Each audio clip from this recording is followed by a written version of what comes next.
baca. Yes. Hai Sobat Belajar, kembali lagi bersama saya di podcast Parlian School Go With Us. Bersama saya host Christine Syahaan. Nah, di sini saya bakalan berdiskusi dengan seorang narasumber yang sangat luar biasa. Kami akan berdiskusi mengenai bagaimana peran DPRD dengan mutu pendidikan kita. Nah, di sini saya juga sudah kehadiran seorang narasumber yang sangat luar biasa, yaitu Dr. Tuahman F. Purba, MKes Spesialis Anestesi. Hai Pak. Hai. Oke, selamat siang Pak. Selamat siang. Gimana hari ini? Luar biasa. Mulai dari penyambutan sudah mengikuti? Sudah tadi cukup bagus. Iya nih Sobat Belajar. Jadi mulai pembukaan itu, kenapa sih saya bilang mulai pembukaan? Karena sekolah kita mengadakan Festival Literasi Parlian yang ketiga. Oke, tapi sebelumnya itu saya mau mengenalkan apa saja kesibukan Bapak ini. Nah, tadi saya sudah sebutkan Bapak ini seorang kepala DPRD. Nah, Bapak ini juga bekerja sebagai dokter anestesi di Rumah Sakit Sari Mutiara dan Rumah Sakit Langkat. Oke, kita mulai diskusinya Pak ya. Oke. Yang pertama, Bapak ini kan selaku DPRD, kira-kira tugas dan fungsi serta wewenang kurikulum pendidikan itu apa ya Pak? Jadi terima kasih buat Adinda. Tadi ada diralat sedikit, bukan kepala DPRD, tapi anggota DPRD Provinsi Sumatera Utara. Peranan kami di sini sifatnya adalah karena kami kini sebagai wakil rakyat. Segala sesuatunya penentunya itu adalah oleh dinas yang terkait. Kami sebagai wakil rakyat, peranan DPRD adalah mengawasi, membuat anggaran. Apakah pendidikan itu sudah sesuai dengan tujuan pendidikan, menyangkut kurikulumnya, menyangkut kegiatan-kegiatan ekstrakurikulernya. Jadi artinya kita harus bisa kerjasama antara eksekutif dan legislatif. Legislatif itu siapa? Kami ini sebagai wakil rakyat. Kami ini di Provinsi Sumatera Utara ada 100 orang yang terbagi banyak bagian masing-masing komisi. Kebetulan kita bicara di komisi E. Komisi itu yang membidangi kesehatan, pendidikan, kesejahteraan sosial.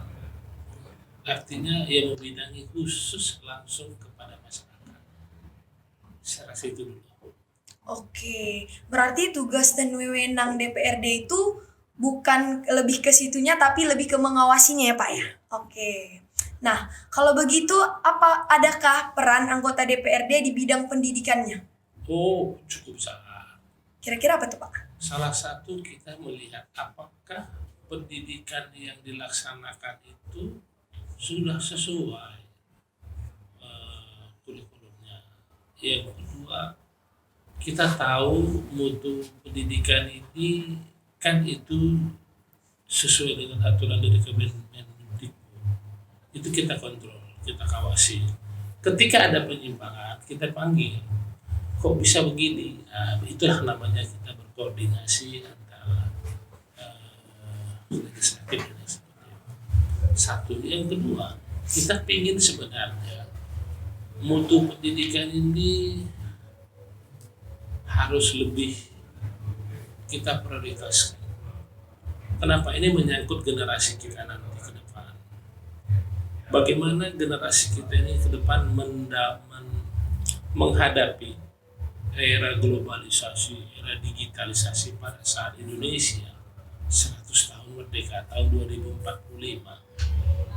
Jadi kita itu sebagai legislatif itu memonitor mana yang mau kita pacu. Tapi harus kerjasama dengan eksekutif. Mari Pak kita bangun bersama. Salah satu kegiatan-kegiatan yang seperti dilakukan oleh SMA Parlian ini luar biasa. Mungkin saya sudah melihat dari beberapa sekolah yang ada di Sumatera Utara ini. Parlian ini merupakan inisiator namanya. Inisiator bagaimana anak didik ini bisa dibawa melakukan interview, bisa melakukan berinteraksi melalui media yang sudah dibentuk oleh ketua yayasan. Luar biasa. Kita senang.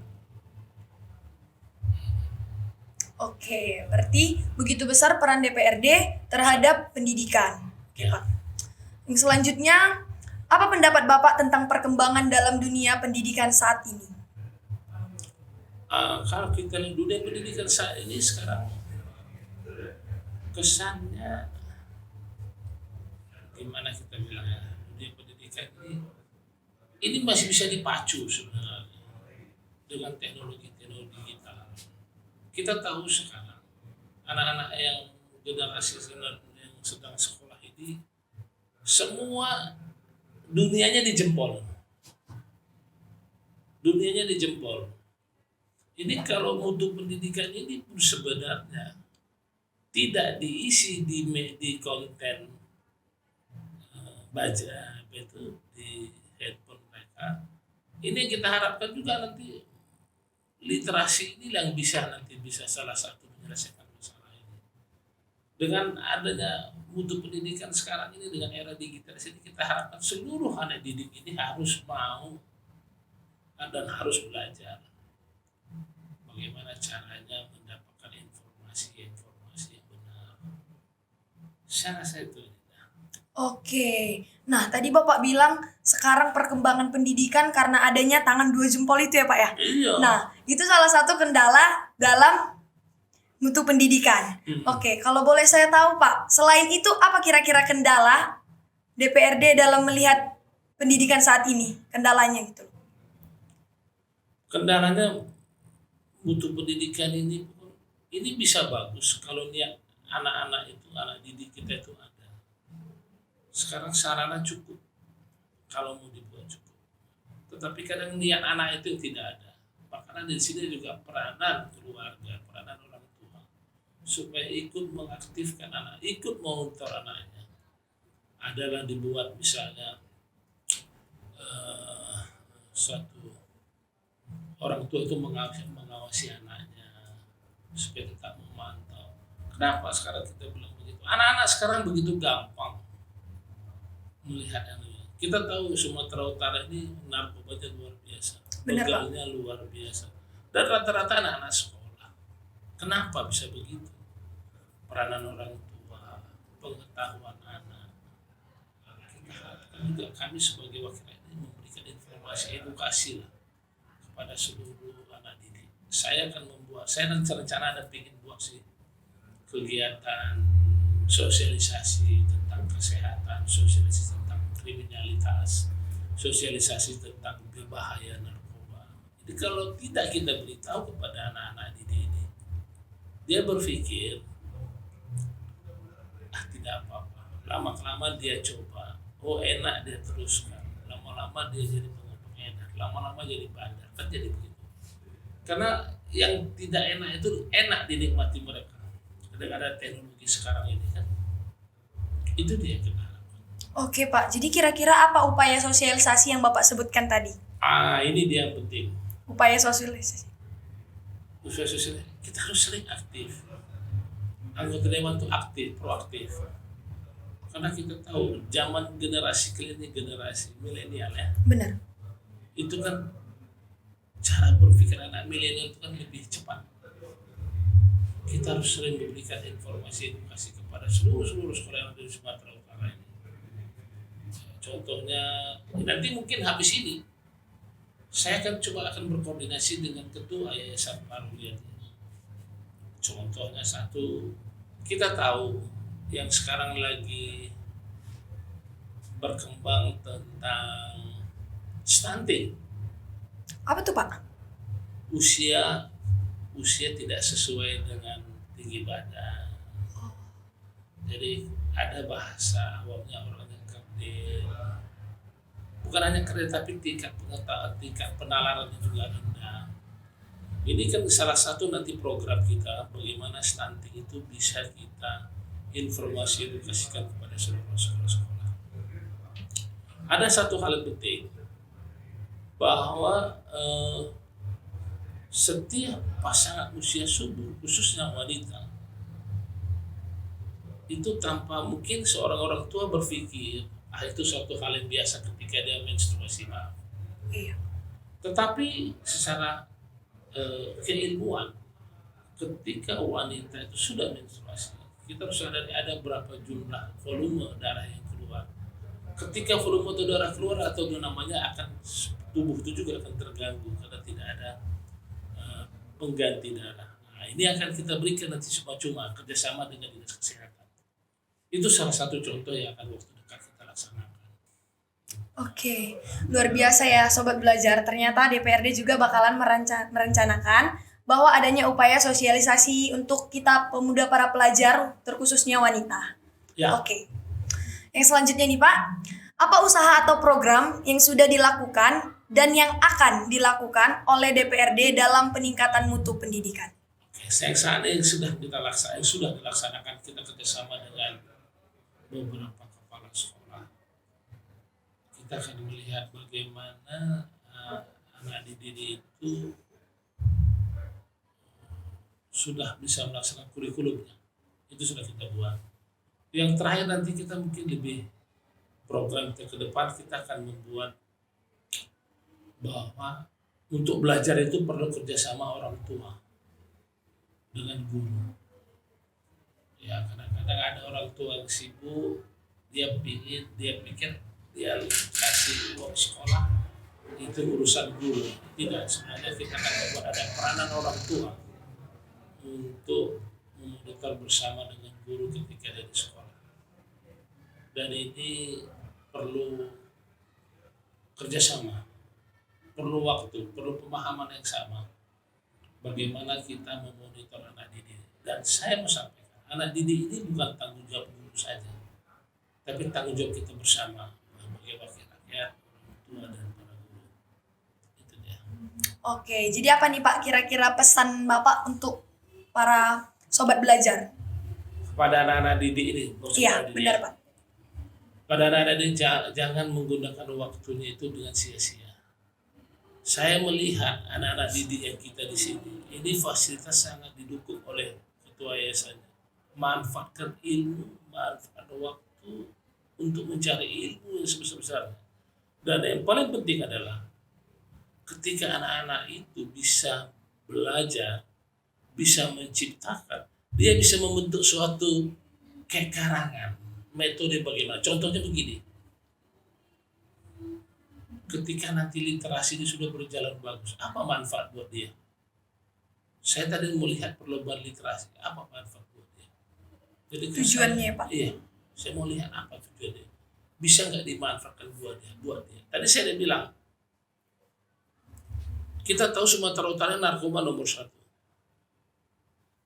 Nomor 1 dong di Indonesia.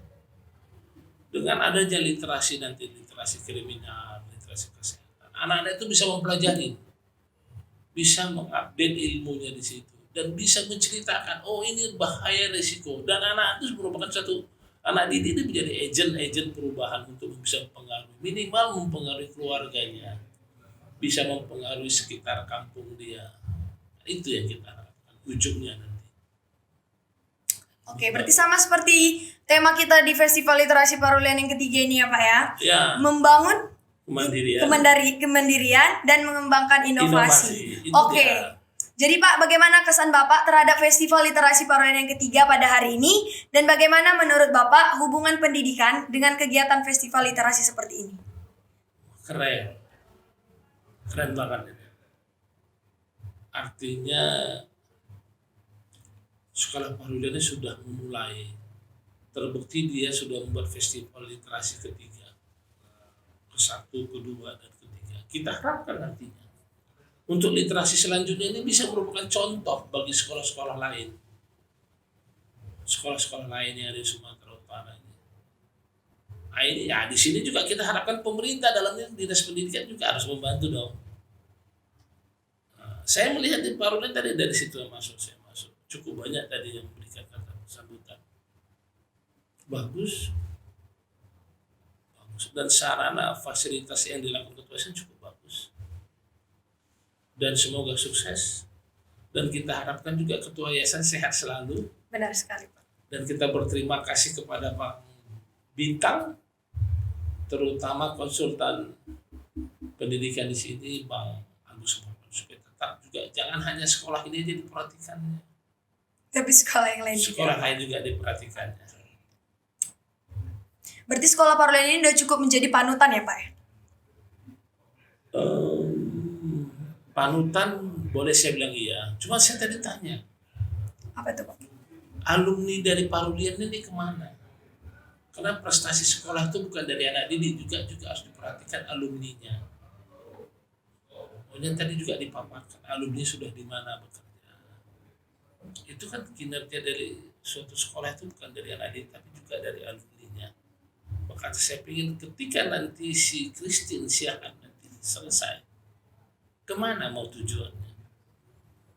Sampai saat ini bolehlah Parulian merupakan satu paruh. Tapi lebih baik lagi nanti sudah ada produk-produk unggulannya. Saya lihat tadi ada produk unggulan teknologi mobil luar biasa. Pasti sudah punya alumni. Kemana nih alumninya dibawa? Itu maunya. Mungkin bisa saja mungkin ketua Esan membuat pabrik mobil sendiri. Menampung alumni. Karena alumni juga merupakan satu syarat untuk melihat sekolah itu bagus atau tidak. Begitu Adinda. Oke, terima kasih luar biasa ya Pak. Itu juga merupakan saran pada kami supaya lebih maju lagi ya Pak ya. Oke, jadi sini saya mengucapkan terima kasih kepada Bapak DPRD karena sudah meluangkan waktu untuk menghadiri Festival Literasi yang ketiga dan menjadi narasumber dalam podcast Parulian School. Oke, saya mau mengucapkan tagline-nya Pak ya yang tadi. Oke, podcast Parulian School, go with us. Oke Pak, terima kasih.